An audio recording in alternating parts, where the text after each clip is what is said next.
Hey folks, my name is Eric Wingbermule with Urban SDK. I wanted to start by thanking you all for being here today and for allowing for us to not only sponsor this event, but also for allowing our organization to work alongside first responders, men and women in local law enforcement to empower a smarter, data-driven government.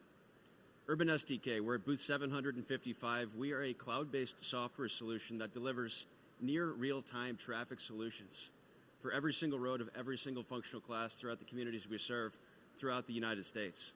And why we're doing that is because we get it. We understand that you guys are complaint fielding machines. You're expected to do so much with only so many resources.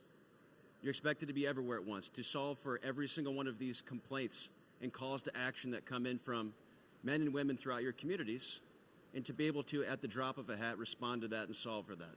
Is that humanly possible? No, of course it's not. Of course it's not humanly possible, but that's the expectation. Why?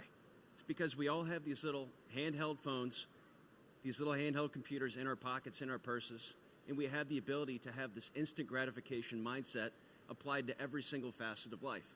And unfortunately, you all experience that as well. So what have we done here? As I mentioned, we've created an online software solution that delivers near real-time speed, volume, congestion, and collision index information for every single road down to the private and collector roadways. And we update it on a daily basis. Why? Because we understand you guys get complaints and you must field those complaints. We allow for you to do that in 3 minutes or less. We understand that it's tough to ultimately determine where your time and resources should be spent. And through our data-driven approach, we allow you to essentially filter that information down and prioritize those areas of the infrastructure that truly do need your help. And furthermore, to be able to showcase the fruits of your effort, the fruits of your labor, right? People are expected to not only showcase, hey, we're working these areas because of X, Y, and Z, but how effective was this? And it doesn't mean, hey, we issued, 20,000 tickets at that particular road. Hey, we got people to slow down, and as a result of getting them to slow down, fewer accidents occurred. Fewer fatalities and serious injuries occurred. So, in essence, what you see here up on the screen is, an entire infrastructural overview of the city of Fayetteville, Arkansas, and Washington County, Arkansas. And say, for example, a resident calls in about a speeding complaint. Hey, sheriff, deputy, we've got people that are flying up and down my roadway. I need you guys to slow down. I need someone to come out here and address this issue, because if you don't, people are going to die. And whether that's true or not, that's the way that they have perceived it. And so how do we actually know that that's a workable issue? Is there enough data behind that roadway for us to justify the time, the resources, the bandwidth to enforce that issue? 9 times out of 10, it's going to be a perception issue. Why? It's because people are watering their flowers, they're walking the dog, they're watching their kids play out front, and they see something go by stationary, it seems a lot faster. But the fact of the matter is, in most cases, that answer is no, right? It might be right at the speed limit, in many cases, several points beneath that posted speed limit. And why I'm telling you this is because we have this data for every single road throughout the United States.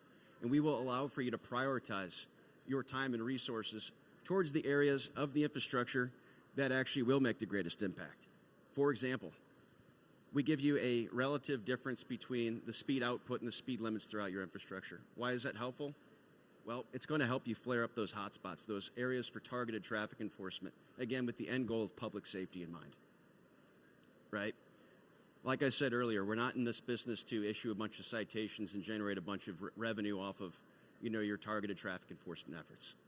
What we will do is allow for you to take that time, that bandwidth, the head count that you do have on your team, to go out there and make a difference in the areas that will make the most sense. With all that being said, you also have the ability to level set and build additional collaborative relationships with your constituents, with your counterparts in local government, with the county commissioners' courts. And I know that there are several sheriff's departments that provide chartered policing services to smaller areas within your counties that might not have the means to have a full department, right? This is why it's so imperative to have a collaborative, cohesive solution that allows for you to transmit this information to people who, understand data, that understand that, hey, we live in a fact check lifestyle now, right? And people won't just take your word for it. To provide them with actual numbers and analysis and how this all plays out in layman's terms within their own community, within their own backyard.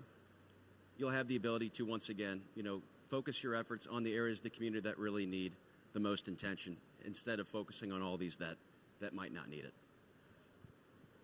So in essence, that's ultimately what we're trying to do here, to help you work smarter, not harder. This solution, Urban SDK, it is a filter for these public perception issues, for folks when they call into your, dispatch, when they call into the non-emergency hotline, when they give you online email submissions, for you to essentially, in real time, within a matter of 2 minutes or less, address what's going on, determine if additional time and resources are needed, and then if they are, go out and enforce that. If not, maybe a common house call makes a lot of sense, just to empathetically explain what's going on throughout their organization, throughout your neighborhoods, and for you guys to then build additional credibility, trust, rapport with these residents.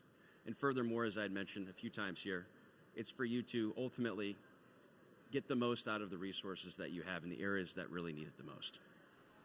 I'm sure you're wondering how we're getting this data for every single road. That's obviously a big question, right? This is coming from over 80,000 forms of telemetry within the vehicle itself. That'll encompass 4 out of every 5 vehicles throughout the United States on average. And when I say 80,000 forms of telemetry, I'm talking about anything that has a satellite connection, anything that has a GPS device or capability within that vehicle, that has OnStar, XM radio, a low jack and car recovery system, your OEM and aftermarket infotainment systems, meaning Ford Sync, Chevrolet MyConnect, all of your Japanese and European vehicles. But then those older vehicles that have been retrofit with a more modern technology, for instance, my buddy in the Woodlands, Texas, 68 Camaro. He's got a touchscreen monitor that has all the bells and whistles now. And because of that, that's a form of telemetry that we have the ability to tap into. CarPlay, Bluetooth, Android Auto, crash chips, even those late 1990 models, vehicles that had the car phone in the front side passenger seat, right? We're pinging the vehicle every 3 seconds while the ignition's on so that we give you the ability to track the trends of traffic throughout your entire community. And again, we update this on a daily basis.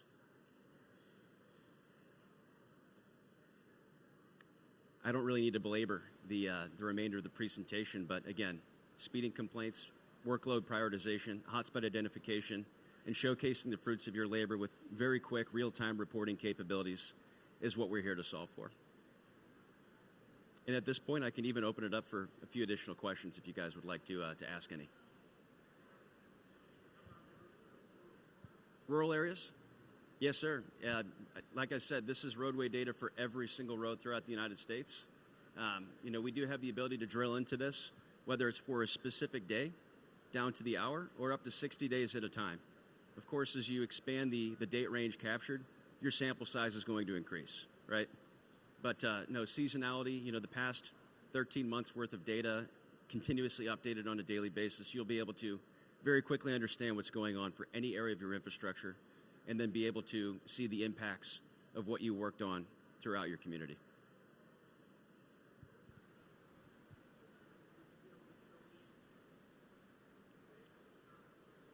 Absolutely.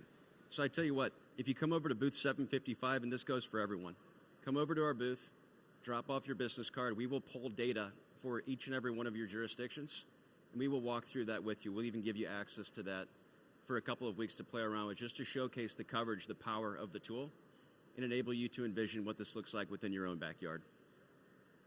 Does that work? Perfect. Looks like you've got a question.